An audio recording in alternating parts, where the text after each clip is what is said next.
Israel is praising its defense system this morning after stopping a historic onslaught of weapons from Iran over the weekend. Just look at some of this video here behind me.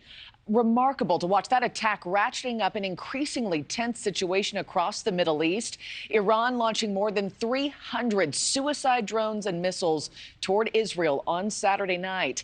But Israel says it and its allies, including the United States, intercepted 99% of what was fired. CENTCOM saying that U.S. forces intercepted more than 85 drones and missiles fired from both Iran and Yemen.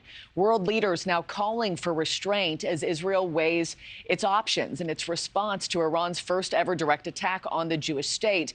Our own Robert Sherman is back in Tel Aviv live with the very latest this morning. Robert, how is Israel planning to respond to this unprecedented attack? I mean, the message that the Israelis are giving here this morning, Markie, is that they will respond on their own time and their own schedule, but they've left the door open, giving the impression that some kind of a response is coming. I have to tell you, Markie, standing on the ground here in Israel this go around, the situation very different compared to where it was just a month ago. The tension more palpable on the ground. One person who we spoke with may have put it best, saying it's for real this time, recognizing that Iran's capabilities far more formidable than, say, Hamas's, for example. You saw that attack carried out by Iran Saturday night. Missiles, drones being fired directly at Israel. Some of Israel's allies, including the United States and the United Kingdom, stepping in to repel that attack.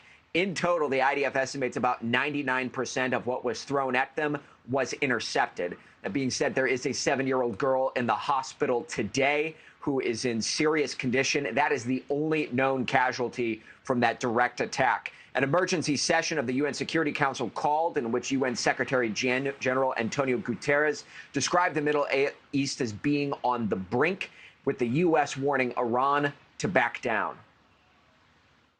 It launched over 300 munitions, including more than 100 ballistic missiles and land attack cruise missiles at Israel, as well as explosive unmanned aerial vehicles.